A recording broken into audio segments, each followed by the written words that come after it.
At a family dinner, my parents announced that my brother and his two kids would move in with me. They had no idea I'd sold my house a month ago. Imagine your family, the people who are supposed to have your back, plotting to kick you out of your own home, the sanctuary you built for yourself.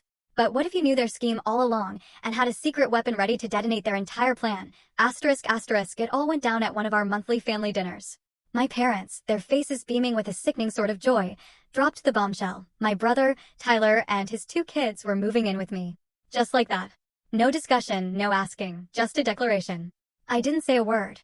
I just waited, a quiet storm brewing inside, knowing something they absolutely didn't. I'd sold my house a month ago.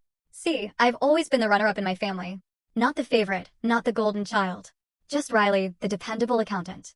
My older brother, Tyler, though, he was the son my parents orbited around. Growing up, Tyler always got the newest, shinest bike, while I rode his rusty hand-me-down.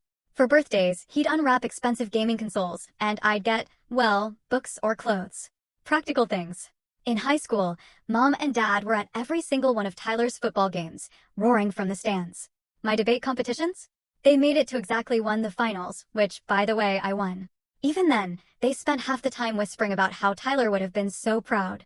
It was a constant, low hum of being an afterthought. Grandpa's will was just the cherry on top of this lifetime of blatant favoritism. Tyler, of course, inherited the sprawling 4-bedroom house in the nice part of town. Me?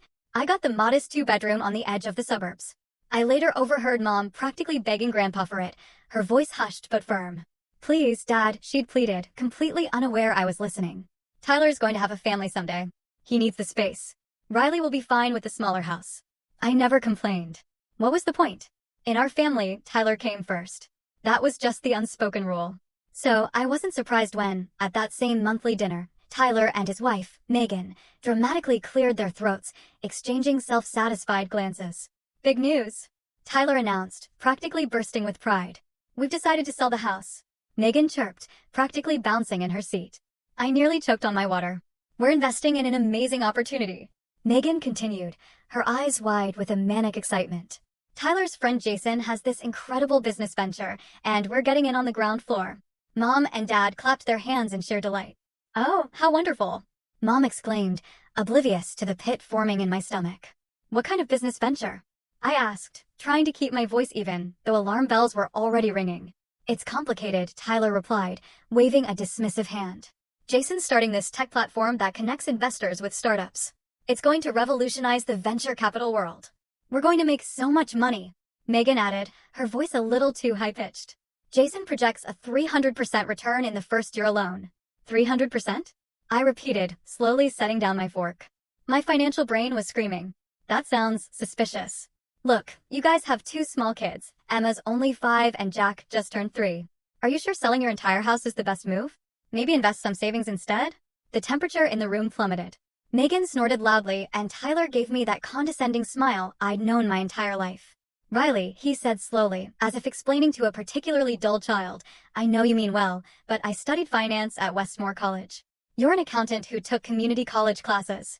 I think I understand entrepreneurship a bit better than you do. I bit my tongue so hard I almost tasted blood. What Tyler never mentioned was that he barely graduated from Westmore, while I, the community college dropout in his eyes, had graduated with honors and been promoted twice in 5 years at my firm. Besides, Tyler continued, oblivious, Grandpa gave me the bigger house for a reason. He always knew I had a better head for business. This is exactly the kind of opportunity he would have wanted me to seize. Oh, I could have told him right then that Grandpa had only given him the bigger house because Mom had practically begged him to. I could have pointed out that Grandpa, who built his modest wealth through careful saving and conservative investments, would have been absolutely horrified at the idea of Tyler selling his house to invest in some nebulous tech venture. I could have mentioned that Jason had already cycled through 3 failed startups in the past 5 years. But why bother? Tyler was an adult. He and Megan had made their decision. And frankly, after a lifetime of playing second fiddle, I wasn't feeling particularly inclined to save him from himself. You're right, I said instead, taking another sip of water, my face a mask of feigned understanding. It's your decision. Mom beamed at Tyler. We're so proud of you for taking this leap, she gushed. It takes courage to seize an opportunity like this. Dad nodded in agreement. Your grandfather would be proud too. For the rest of dinner, Tyler and Megan talked endlessly about the lavish life they planned to lead with their newfound wealth. They'd travel the world, buy a vacation home, put the kids in private school. I stayed quiet, nodding and smiling when appropriate. Meanwhile, I mentally went through my renovation plans for my own small house. I'd been systematically updating it, room by room, using money I'd painstakingly saved from my boring accountant job. Last month, I'd finally finished the kitchen. Next up was the bathroom. It was my space, my hard work, and it would be mine.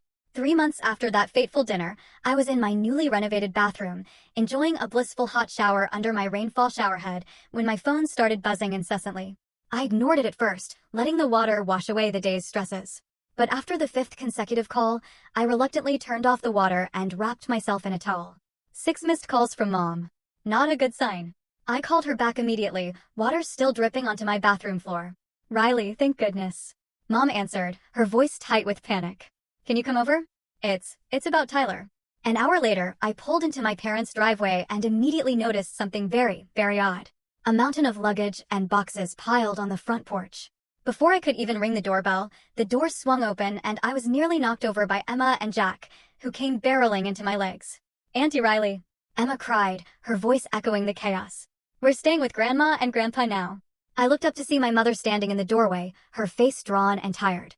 Behind her, Tyler was pacing back and forth, phone pressed to his ear, while Megan sat slumped on the couch, staring blankly at her laptop. "What's going on?" I asked, though I already had a pretty good idea. Mom ushered me inside and closed the door, her voice dropping to a harsh whisper. Tyler and Megan had to leave their apartment. The rent was just too much. So they'd blown through the house money already. After they sold the house, Tyler and Megan had promptly bought a flashy red Porsche 911, completely impractical for a family with 2 small children. Then, they'd rented a luxury apartment downtown, and Tyler had, naturally, quit his steady job at the bank to focus entirely on the investment. They'd dumped about $500,000 into Jason's business venture and spent the remaining $100,000 on the car and a lavish vacation to the Maldives, leaving the kids with Mom and Dad for 3 weeks. Just living the dream. Jason said the first quarter is always slow, Tyler said loudly, having finished his call.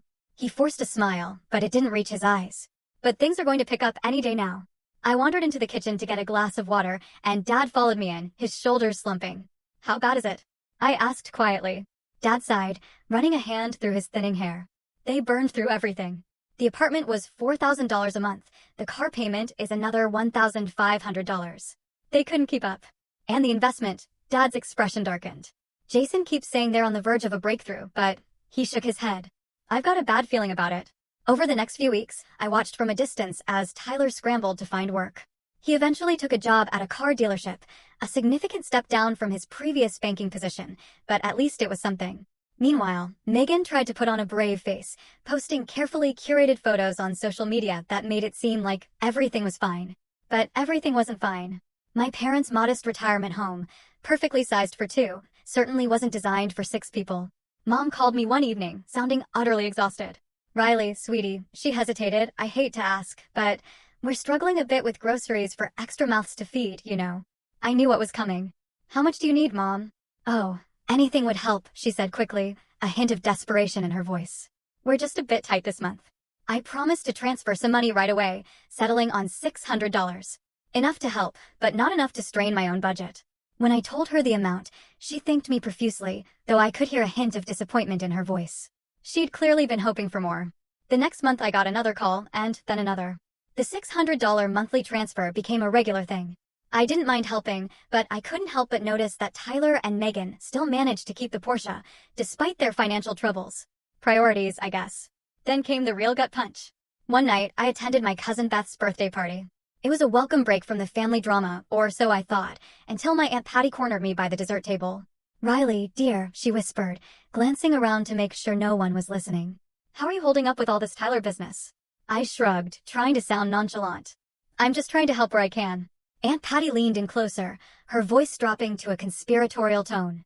"Well, you should know that your parents are at their wits' end. They love Tyler, of course, but having them all there, it's taking a toll." She took a sip of her wine. "And between you and me, they've got a plan to fix things." Something in her tone, a slight tremor, made my stomach clench. "What kind of plan?" "They want to move Tyler and his family into your house," she said bluntly, her eyes wide with a mixture of sympathy and warning. "Your mom thinks it makes perfect sense since you live alone in a 2-bedroom. I nearly dropped my plate. "What? They're saying it would just be for a few months, but..." Aunt Patty shook her head, a grim expression on her face. Sheila told me they're hoping you'll eventually just move out. Let Tyler have the place. I stood there, frozen, the party buzzing around me, but I barely registered it. All I could think about was the sheer, breathtaking audacity of it all.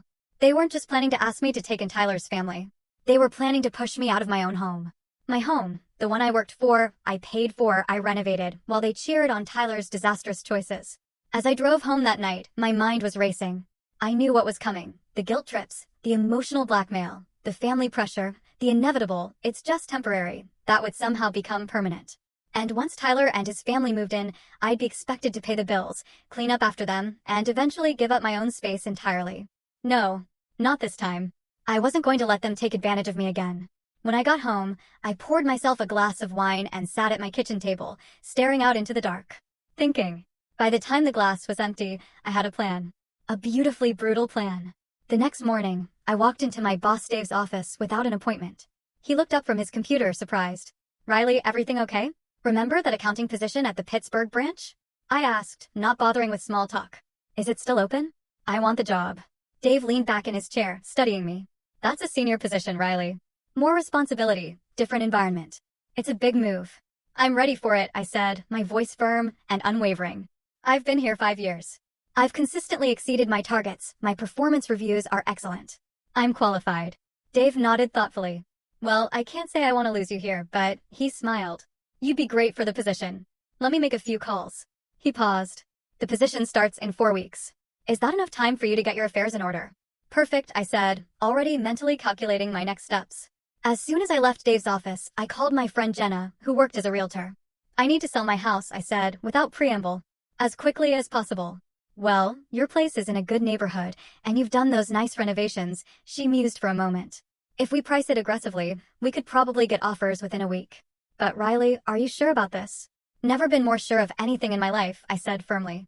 The next 2 weeks were a whirlwind. Jenna worked her magic, and we had 3 competing offers within 5 days of listing. I accepted the highest one, $285,000, which was $45,000 more than I'd paid for it 4 years ago. Not bad for a small house. Meanwhile, I researched apartments in Pittsburgh, focusing on areas close to the company branch. Real estate was cheaper there than in my current city, and I found a beautiful 1-bedroom in a modern building with a gym and rooftop terrace for $220,000. I made an offer immediately and started the purchasing process. Through it all, I told no one in my family what I was doing. Mom called twice, once to thank me for the monthly money transfer and once to casually ask if I'd be free for dinner next Saturday. "We have some things we want to discuss with you," she said, trying to sound nonchalant. "Sure, Mom," I replied, equally casual. "I'll be there." I arranged for a moving company to pack and transport most of my belongings to a storage facility in Pittsburgh, scheduled for the day before the family dinner. I kept only what would fit in 2 suitcases, enough clothes for a couple of weeks, my laptop, and a few personal items. The day after the movers left, I checked into a modest hostel downtown.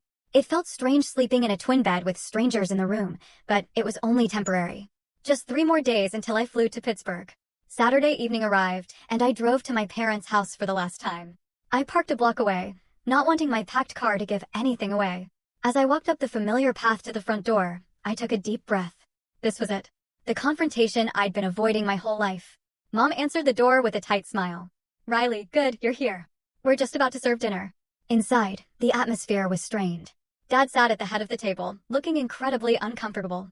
Tyler and Megan were there too, both wearing expressions that were attempting to be pleasant but came across as smug. The kids were nowhere to be seen, likely banished to a bedroom so the adults could talk business. We exchanged a few empty phrases over the appetizer, the tension thick in the air. Finally, Mom set down her fork, her eyes fixed on me. "Riley, honey," she began, her voice taking on that persuasive, saccharine tone she'd used my entire life whenever she wanted me to give something up for Tyler's benefit. "Your father and I have been thinking. It might make sense for Tyler and his family to stay with you for a little while. Just until they get back on their feet." I looked at Tyler, who was intently studying his plate. Megan was watching me, a hint of challenge in her eyes. "For how long?" I asked, knowing full well what the answer would be. Tyler shrugged, still avoiding my gaze. "Not sure yet. Things are starting to look up with the investment, though. Jason says we're due for a big breakthrough any day now." I had to suppress a laugh. 3 months later, and he was still clinging to that fantasy. "I don't think that's a good idea," I said, my voice tighter than I intended. "I mean, my house is pretty small. There are only 2 bedrooms. You could take the smaller bedroom and give them the master." Mom suggested quickly, practically bouncing with the solution. Or maybe you could stay with a friend for a bit, just until things settle down. I opened my mouth to argue further, then caught myself. What was the point? In a few days, I'd be gone, and this would all be moot. Better to let them think they'd won for now. I sighed heavily, shoulders slumping in what I hoped looked like utter defeat. Fine, I said flatly. When are they planning to move in? Mom looked surprised, clearly having expected more resistance. Well, we were thinking next weekend. Would that work? Sure, I said, picking at my food disinterestedly. I guess I'll start packing up some of my things. Tyler and Megan exchanged triumphant glances. Mom looked visibly relieved. Dad still wouldn't meet my eyes. The rest of dinner passed in a blur.